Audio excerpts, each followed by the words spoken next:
Mixtapes and DVDs is my era. Facts. We did it better. Yep. Pelly Pelly leathers, Facts. ACG boots. We 80s babies Woo. and early 90s when it got grimy. I was out of this world, you could not find me unless you check the lobby. Hustling was my hobby. We was lobby boys Yep. before Jim Jones. You could catch me in Harlem eating Jimbos.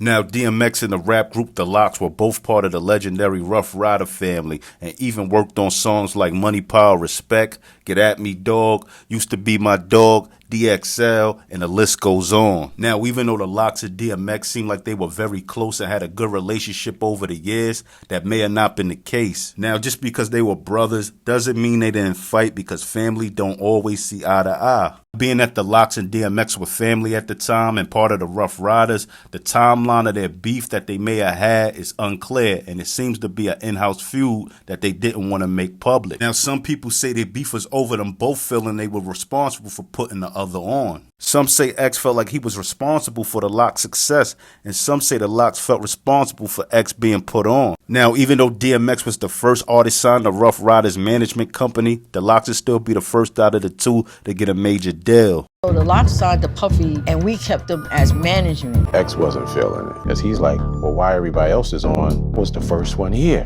Now, another theory the Lox and DMX was having problems with each other would be over who was the actual star of Rough Riders.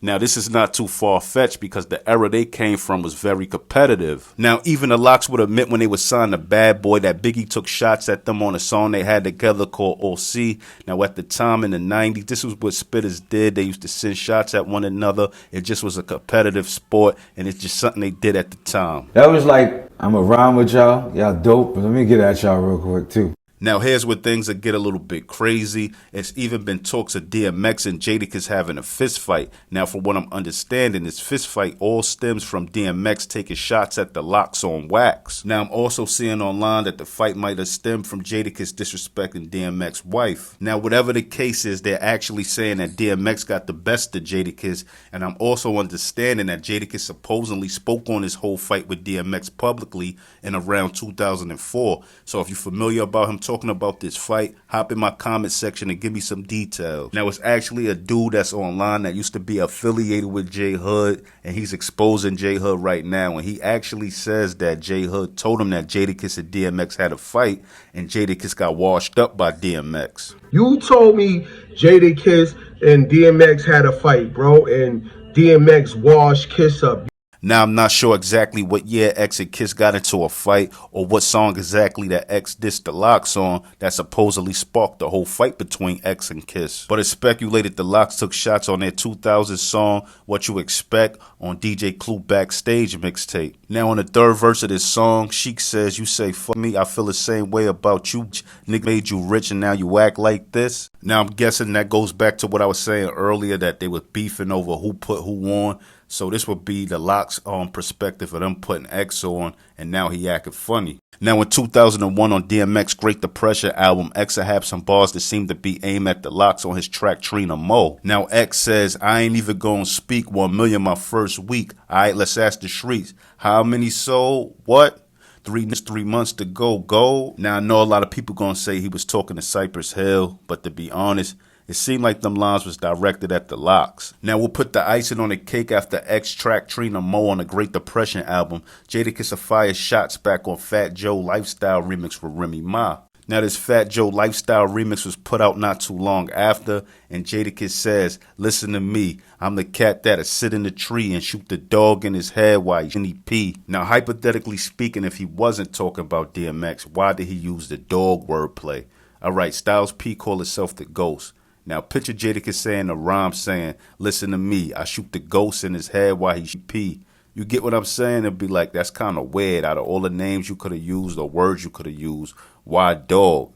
It definitely was a shot back at X, I feel. Now, some people also gonna say, why would DMX be dissing the Lox when that same year he was on Jadakiss' solo album on a song called dissing Beanie Siegel and Jay-Z with Kiss. Now, what I would say to that is the Rough Rider camp wanted to keep their little situation they had, under wraps. They ain't want it to be public. It's like if you caught the little slick lines, you caught them, but it wasn't something that was for the public, and I don't think it was that serious. I just feel like rappers at that time was very competitive, and it was a competitive thing between the two, and they might have fall out here and there, but they always was brothers. And if anything did get physical between the two, it was pieced up real quick. And, they moved on from it. Like, look at the Locks. The whole 20 plus years they've been in the game. You never even see them beef in public or have an argument with each other. And I'm sure they've been through stuff. Now I'm going to get into an article from hotnewhiphop.com. Now this article dates back to October 22nd, 2015. And this article basically speaks on label mates that had beefs with each other. And they speak on the whole DMX and LOX drama. And Rough Riders Entertainment heyday, DMX and Yonkers trio, the Locks, were unquestionably the label's marquee artists. With the power of Swiss beats behind them, both became very successful and sold a ton of albums. But X-Ever, the loose cannon, felt the need to let people know who the label true star was. On the tail end of an unbelievable hot streak during his release for 4 consecutive #1 albums, Darkman issued a bidding popularity-driven diss record on the Great Depression, Trina Mo. Alright, let's ask the streets how many sold. What? 3 niggas, 3 months to go gold. It was a shot at the trio's first joint album, We Are the Streets, which still sold decently, especially by today's standards, but pale comparison to X's own sale numbers. Jadakiss, Styles P, and Sheek Louch fired back on multiple occasions, including a My Lifestyle remix and Who Did You Expect? It's unclear how this all got resolved. It might still exist to some degree. But from then on, it seemed like DMX and the Locks steered clear of each other. Now, I know a lot of people going to question the release dates of these songs and the timeline, but in the late 90s, early 2000s, music wasn't put out so frequently. You'll record a song 1 month, and then it might not get put out till a year later. Now, being that DMX and the Locks were family, they probably was recording at the same studio, so it's possible for one of them to go to the studio and take shots at the other one, and then the other one come to the studio later that day and hit a record and then respond to it. And just so happen, you responded to a record, but your song get put out first. Like, for example, DMX Trina Mo record came out in 2001 on his Great Depression album. Now, say he was working on this album for 2 years, you get what I'm saying? So he could have recorded this song and back in 2099, for example, and it didn't get released to 2001 because he was working on the album for 2 years. You get what I'm saying?